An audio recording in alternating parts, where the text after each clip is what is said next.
প্রিয় দেশবাসী, আমরা সবাই জানি ছাত্র নাগরিকদের অংশগ্রহণে যে আমাদের সফল গণঅভ্যুত্থানটি হয়েছে সেটির পরপরই বাংলাদেশ পুলিশ সদস্যরা তাদের কর্মস্থল থেকে নিজেদেরকে প্রত্যাহার করে নিয়েছে। আজকে কিছুক্ষণ আগে আমি দেখতে পেলাম যে তারা 11টি দফা দাবি দিয়েছে, অর্থাৎ তারা যদি কর্মস্থলে ফিরতে চায় তাহলে 11টি দফা দাবি পূরণ করতে হবে। আমি প্রথম দফা দাবিটি আপনাদেরকে পড়ে শোনাচ্ছি। তারা বলতে চেয়েছেন যে পুলিশকে সংস্কার করে দলীয় প্রভাবমুক্ত জনগণের কল্যাণে নিয়োজিত করতে হবে। দেখুন, খুব আমরা যেই পুলিশকে আমরা দেখতে চাই দলীয় প্রভাব মুক্ত থেকে কাজ করার জন্য পুলিশকে সংস্কার করতে হবে, এটি তাদের প্রথম দফায় এই দাবিটি রেখেছে। এবং এই দাবির সংস্কারের যে জায়গাটি, এটি সম্পূরক একটি জায়গা তারা যুক্ত করেছে।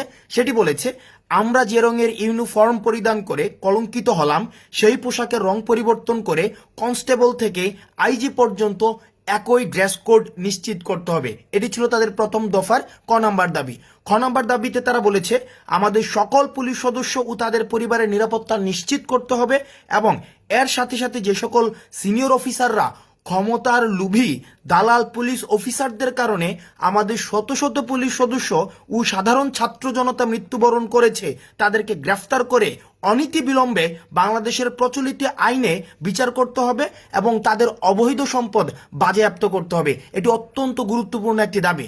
দেখুন এখানে কি বলেছে, এখানে তারা স্বীকার করে নিয়েছে, এখানে অর্থাৎ বাংলাদেশ পুলিশে অবৈধ ক্ষমতালোভী ব্যক্তি স্বার্থ হাসিলের জন্য অন্যান্য পুলিশ সদস্যকে তারা ব্যবহার করেছে এবং পুলিশ সদস্যরাই এখন দাবি করেছে যেসব পুলিশ সদস্য তাদেরকে ব্যবহার করে ক্ষমতার লোভে তাদেরকে ব্যবহার করেছে তাদেরকে বিচার করতে হবে এবং যেই ছাত্রদেরকে নির্যাতন করেছে যেসব পুলিশ সদস্যরা তাদের প্রমোশনের জন্য অথবা দলীয় লেজুর বৃত্তি মেনটেন করার জন্য তাদের কিন্তু তারা বিচার চেয়েছে। তারপরে দেখেন, তারপরে 2 নাম্বার দাবিটি একে খুব গুরুত্বপূর্ণ একটি দাবি। সেখানে তারা বলেছেন যে এই চলমান আন্দোলনে যেসব পুলিশ সদস্য মারা গিয়েছেন তাদের পরিবারেরকে সহায়তা দিতে হবে, আর্থিক সহায়তা দিতে হবে এবং সেখানে বলা হয়েছে যে জানমালের নিরাপত্তা ব্যবস্থা নিশ্চিত করতে হবে। এবং খ নাম্বার দাবিটি আমি ব্যক্তিগতভাবে মনে করি খুবই প্রাসঙ্গিক। 2 খতে সেখানে বলেছেন যে আন্তর্জাতিক শ্রম আইন অনুযায়ী সেখানে 8 ঘন্টা কর্মঘণ্টা নিশ্চিত করতে হবে। আপনারা সবাই জানেন বাংলাদেশ পুলিশের যেই কর্মঘণ্টা সেখানে নির্দিষ্ট কোনো কর্মঘণ্টা নেই। সেখানে হচ্ছে অর্থাৎ একটা পুলিশ 24/7 ডিউটি করতে হয়।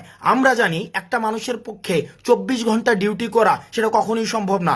আমরা যে এই কিছুদিন অর্থাৎ আমাদেরকে থানা হেফাজতে আমাদেরকে দৌড়াদৌড়ি করতে হয়েছে, সেখানে আমরা দেখেছি একটা পুলিশ কতটা অমানবিক জীবনযাপন করে একটা পুলিশের জীবন। তাদের নির্দিষ্ট কোনো কর্মঘণ্টা নেই, 16 ঘন্টা 20 ঘন্টা 24 ঘন্টা ক্ষেত্র বিশেষে 2 দিন 3 দিন পর্যন্ত তাদেরকে ডিউটি করতে হয়। তাদের টোটাল 11টি দফা দাবি রয়েছে এবং প্রত্যেকটি দফা আমি যেগুলো পড়েছি কিছু কিছু দফা হচ্ছে ডিপার্টমেন্টাল, কিছু দাবি, বেশিরভাগ দাবি বা আমি প্রথম যে 4টি দফা দাবি যেগুলো সার্বজনীন সাধারণ মানুষ বুঝবে, আমি এই 4টি দফা দাবি পড়েছি। 4টি দফা তারা 2টির মধ্যে বলেছেন, দেখুন আমরা এমন একটি পুলিশ চাই, আমরা বৈষম্য বিরোধী ছাত্র আন্দোলন এমন একটি পুলিশ চাই যেই পুলিশ কখনোই হচ্ছে কোনো ধরনের গোষ্ঠী কেন্দ্রিক নিয়োজিত হবে না, বরং সেই পুলিশটি হবে জনগণের পুলিশ, অর্থাৎ পুলিশকে জনগণের সহায়তার জন্য জনগণের দুর্গরায় পৌঁছে দিতে পারবে। অর্থাৎ পুলিশের সাথে জনগণের যে মেলুবন্ধনটি সেই মেলুবন্ধনটি যথেষ্ট সুসম্পর্কের ভিত্তিতে গড়ে উঠবে। আমরা দেখেছি সাধারণ জনগণের যে ক্ষোভটি সেটি কিন্তু পুলিশের উপরে না, বরং সেই ক্ষোভটি হচ্ছে পুলিশের পোশাকের উপরে। অর্থাৎ যারা গত 16 বছর ধরে ফ্যাসিজম কায়েম করেছে এই পুলিশের পোশাকটি ব্যবহার করে, অর্থাৎ তাদেরকে লাঠিয়াল বাহিনীতে পরিণত করেছে।